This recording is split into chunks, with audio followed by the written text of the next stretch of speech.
Cian, Cian, Cian, tangi. Sandiwarane wis mulai arep ngrungokne ora? Sandiwara radio. Heeh. Oh, wis mulai ta? Ya, ngrungokne enggak? Ya. Aduh. Ya wis tangi lah. Oke, tak tangi.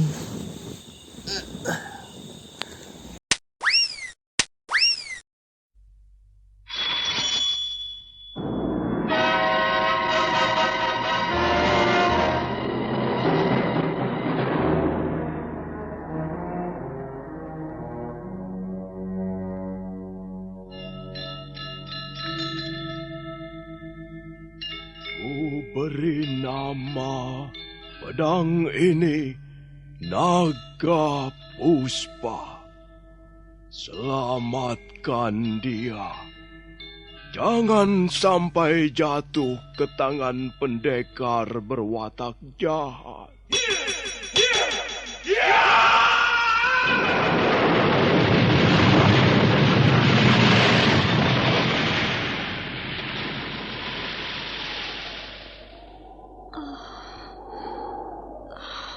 Kakang Kamandanu, kau masih juga tidak percaya bahwa aku mencintaimu. Mesin, maafkan aku, Mesin. Mesin, Mesin.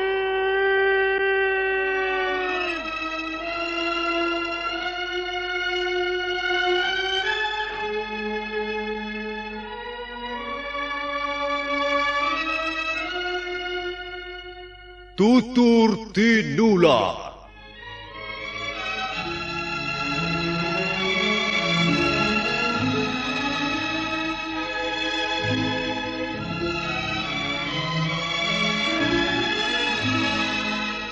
Sebuah sandiwara radio serial, produksi Sanggar Cerita dan Teater Sanggar Prativi. Sebuah kisah dengan latar belakang sejarah runtuhnya Singasari dan berdirinya Kerajaan Majapahit.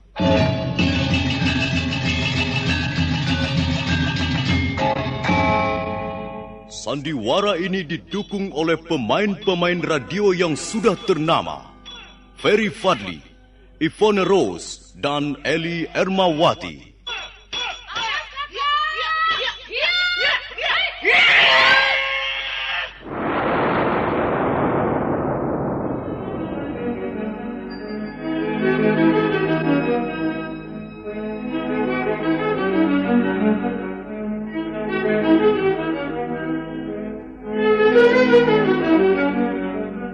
Cerita ini ditulis dan disusun oleh S. Tijab. Teknik dan montase dikerjakan oleh Rudi Tinangon dan Joko SP. Sutradara EWS Yuwono. Kali ini mengetengahkan episode pertama dengan judul Pelangi di Atas Kurawa.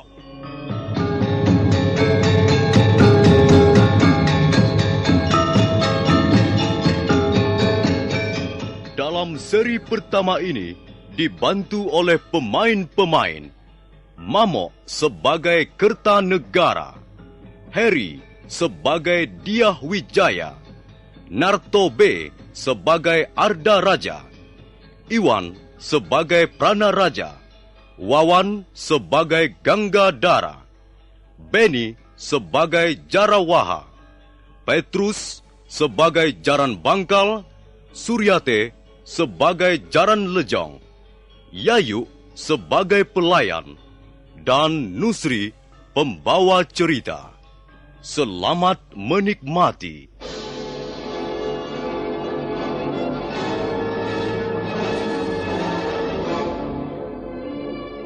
Pada tahun Saka 1206 atau 1284 Masehi, kekuasaan Raja Kertanegara mencapai puncaknya di Singasari. Pulau Bali berhasil ditundukkan. Demikian pula Kerajaan Gurun, Bakulapura, Pahang, Sunda dan Madura. Demikianlah Singasari atau Tumapel semakin mengembangkan sayap kekuasaannya di luar Pulau Jawa.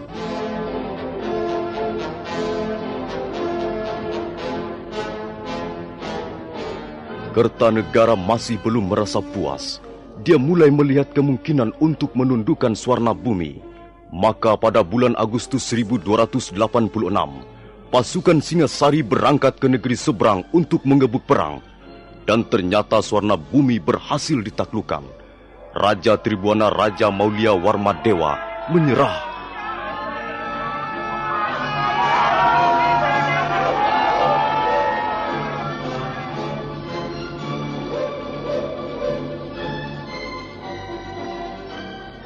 Enam tahun kemudian, setelah menaklukkan negeri Melayu, pada tanggal 17 April 1292, Kertanegara mengeluarkan prasasti Camunda.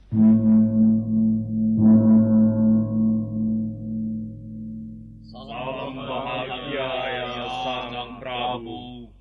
Salam bahagia wahai Sang Siwa Buddha. Terima kasih. Salam kalian kuterima dengan senang hati. Mudah-mudahan berkenan pula bagi para dewa yang bersemayam di atas langit.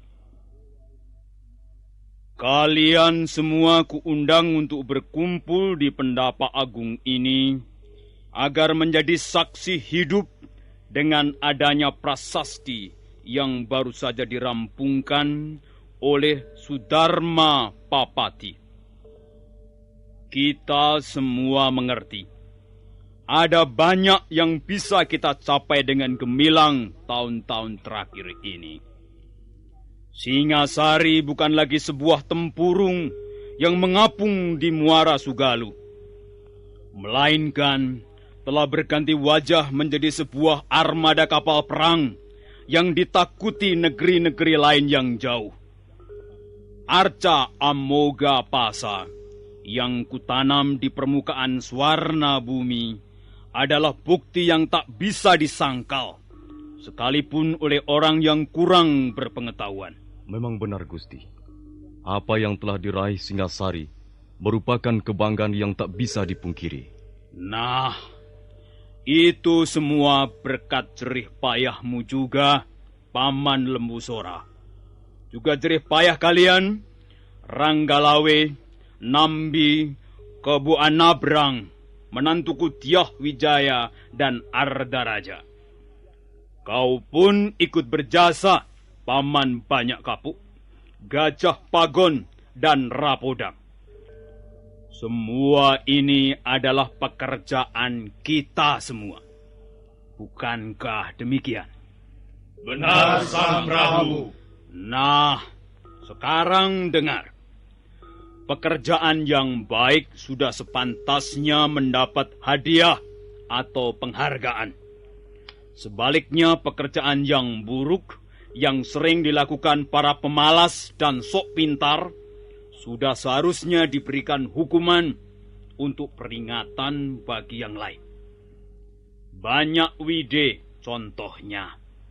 Dia kulorot kedudukannya dari Rekrian Demung menjadi adipati di Sumenep karena menentang kebijaksanaanku.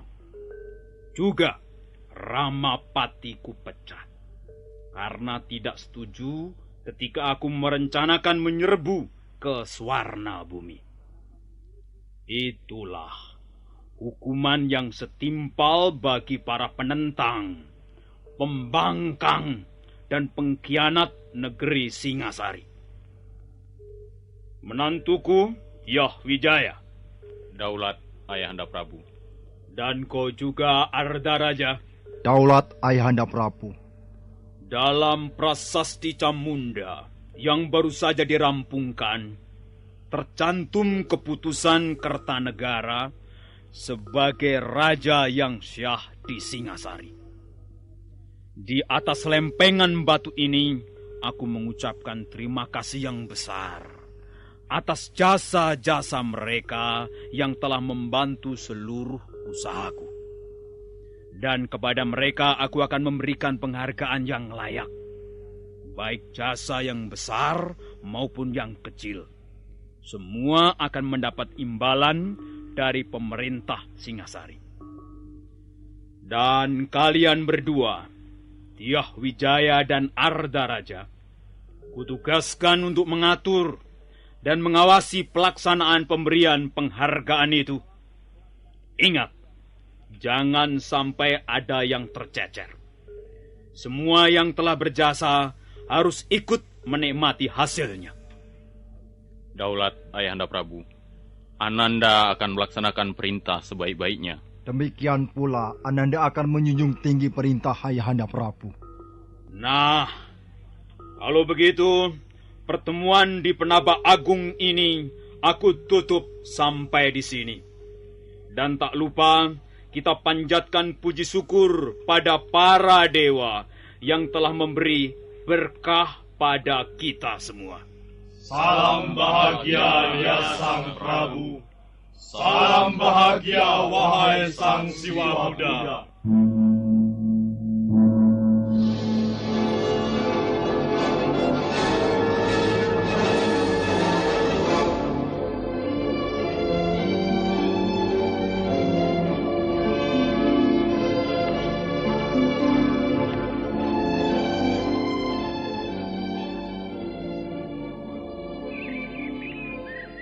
Kakang Jarawaha, kupikir raja kita sekarang ini hebat sekali. Di mana letak kehebatannya menurut pendapatmu, Adi Ganggadara? Ya, dia tegas dan tergolong seorang raja yang berani. Iya. Bayangkan, Swarna Bumi yang megah dapat ditundukkan tanpa kesukaran. Aku bangga bisa mengabdi pada raja seperti Prabu Kertanegara. Aku pun bangga mempunyai raja seperti beliau. Tapi aku mempunyai alasan yang berbeda. Ya, dengan dibuatnya prasasti Camunda, semakin tampak kearifan dan kebijaksanaan beliau. Seorang raja besar bersedia menekuk leher, menundukkan wajah untuk mengucapkan rasa terima kasih pada bawahannya. Itulah yang luar biasa. Kukira belum pernah terjadi sebelum Prabu Kertanegara. Ya, benar Kakang. Semua jasa orang, baik yang kecil maupun yang besar, baik dari kalangan bawah, menengah atau golongan atas, semua diperhatikan dan diberikan penghargaan. Rasanya pekerjaan kita tidaklah sia-sia. 2 kali aku terlibat peperangan bersama pedang kebanggaanku ini. Pertama, ketika menyerang Pulau Bali, dan kedua, ketika merebut ibu kota Swarna Bumi. Dan sekarang pangkatmu naik menjadi perwira muda.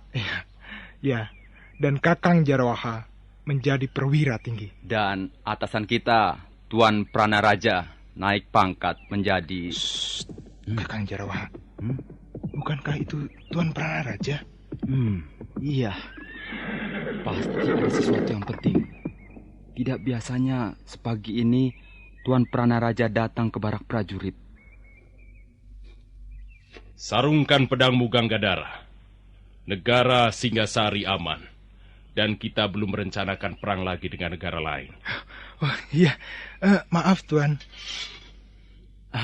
Tidak biasanya Tuan mengunjungi barak prajurit sepagi ini. Aku ada perlu dengan kalian berdua. Mari kujelaskan di dalam.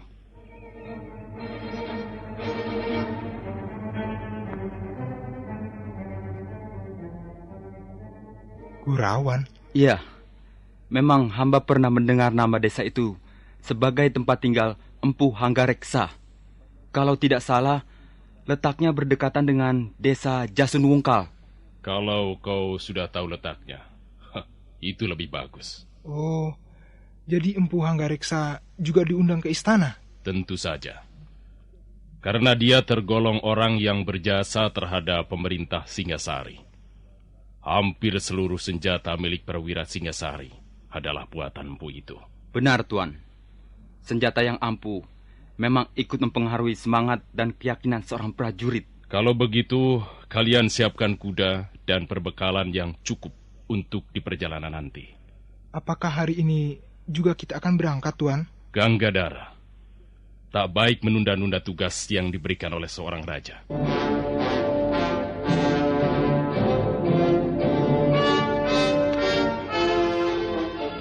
Matahari telah tinggi. Panasnya menyengat membuat musim kemarau nampak gersang. Seluruh kota Singasari bermandikan keringat. Mendadak, debu-debu jalan berterbangan, bercampur baur dengan daun-daun kering yang gugur ke bumi. Ketiga-tiga ekor kuda berlari bagaikan terbang. Tiga binatang perkasa itu terus berlari menuju perbatasan kota untuk kemudian meninggalkan Singasari.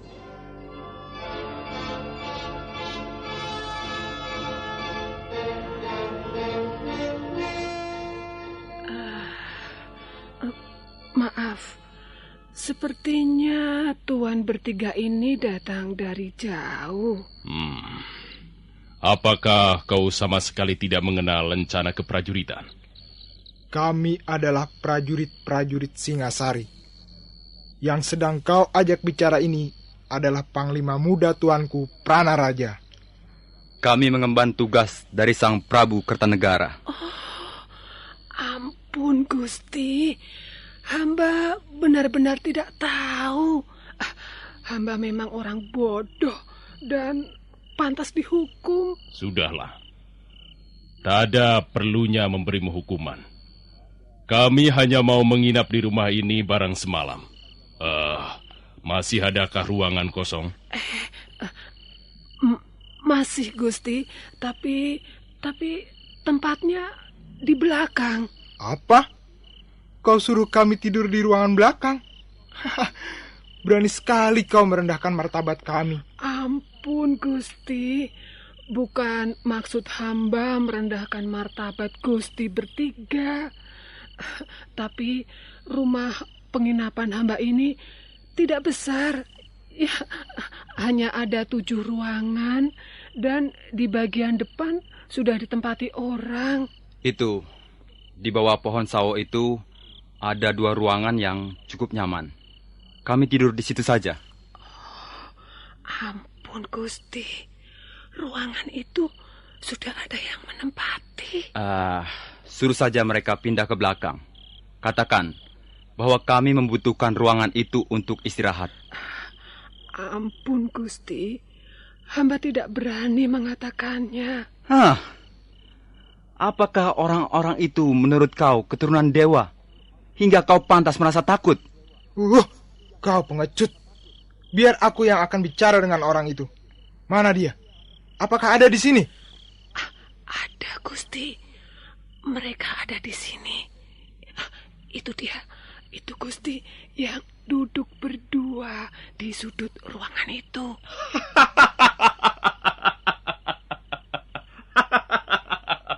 Selamat malam tuan-tuan. Agaknya tuan-tuan membutuhkan ruangan yang nyaman untuk istirahat malam ini. Iya. Iya. Agaknya tuan-tuan baru saja berjalan jauh. Iya, benar. Kalian siapa?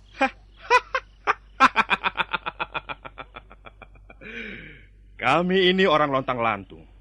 Saya Jaran Bangkal. Dan adikku ini bernama Jaran Lejong.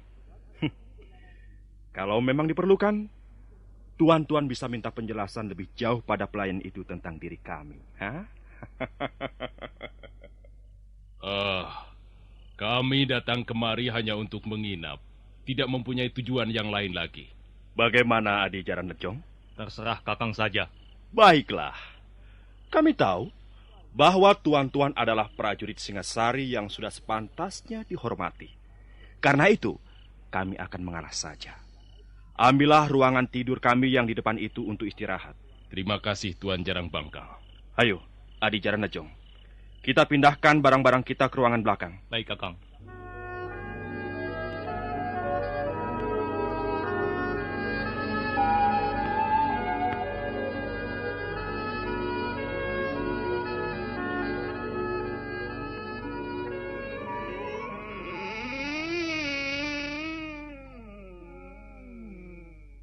Ada apa pelayan? Gusti, kami harapkan berhati-hati. 2 orang itu agaknya niat yang kurang baik, Gusti. Kau tahu banyak tentang mereka. Mereka orang-orang jahat, Gusti. Mereka suka merampok orang-orang yang kemalaman di jalan, Gusti. Oh, begitu. Baiklah. Terima kasih atas peringatanmu, pelayan. Sebenarnya hendak pergi kemana, Gusti bertiga ini? Kami akan ke desa Kurawan. Oh, Kurawan sudah tidak terlalu jauh dari sini, Gusti. Untung Gusti menginap di Jasun Bungkal. Memang kenapa? Jalan ke Kurawan agak sulit ditempuh pada malam hari, Gusti.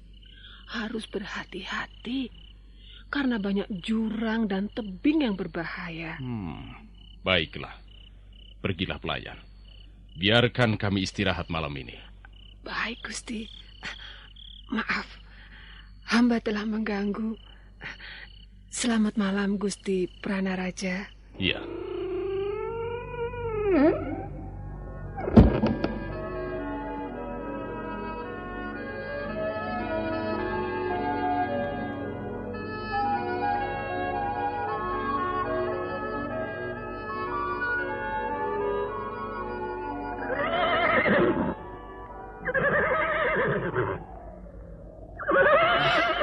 Mengapa berhenti, Tuan?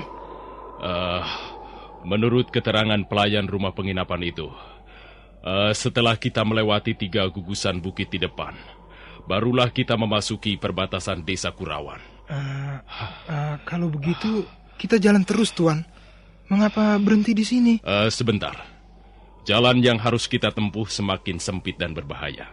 Kita harus berhati-hati, Ganggadara. Oh, awas, Tuan! Ada pohon roboh!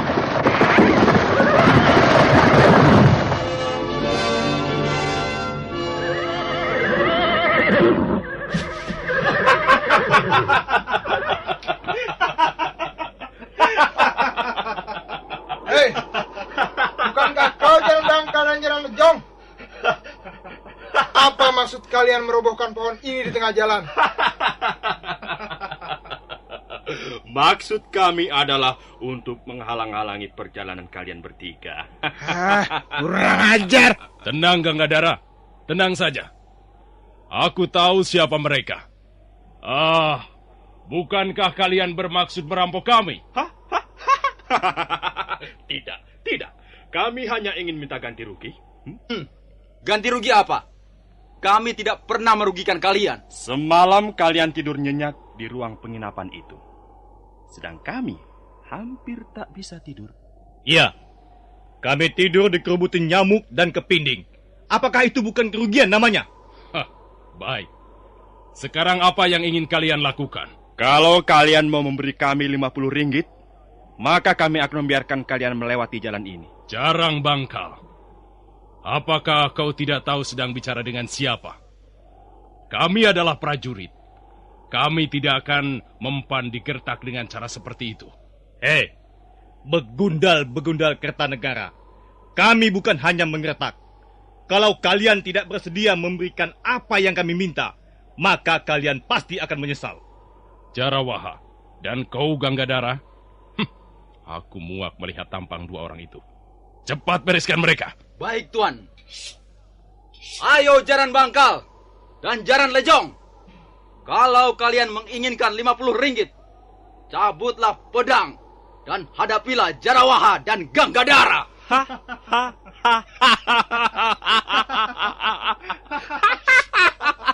Bagus. Ayo, Adi Jaran Lejong. Kita orang lontang-lantung. Untuk apa gentar pada tikus-tikus piaraan Kertanegara?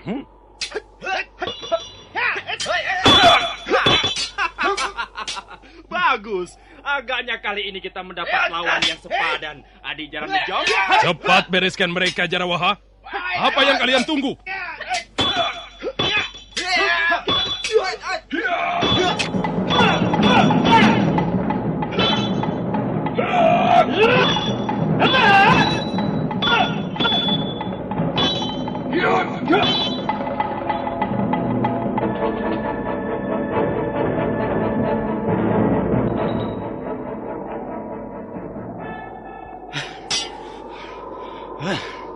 Bagaimana Jaran Bangkal dan Jaran Lejong? Kalian masih menginginkan 50 ringgit? Hah? Tidak. Ayo! Kami menyerah. Hah? Silakan. Ayo! Silakan tuan-tuan lewat jalan ini. Iya. Ayo bicara. Iya. Kami tidak akan mengganggu lagi. Tidak semudah itu. Hah. Kalian telah berani melawan prajurit Singasari dan bahkan menghina Prabu Kertanegara. Untuk itu, kalian harus dihukum. Ampun Tuan. Kami mengaku bersalah Tuan. Ampun Iya, Tuan. Iya. Kami menyesal sekali. Kami sungguh-sungguh menyesal telah berani mengganggu tuan-tuan. Tidak mudah mengampuni kesalahan seperti itu. Hah, mana tangan kalian? Ayo, ulurkan ke depan. Iya. Aku akan memotongnya. Ayo. Tuan.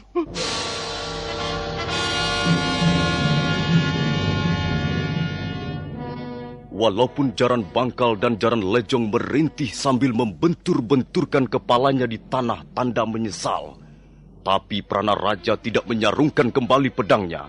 Bahkan dia melangkah dengan garang mendekati dua perampok malang itu.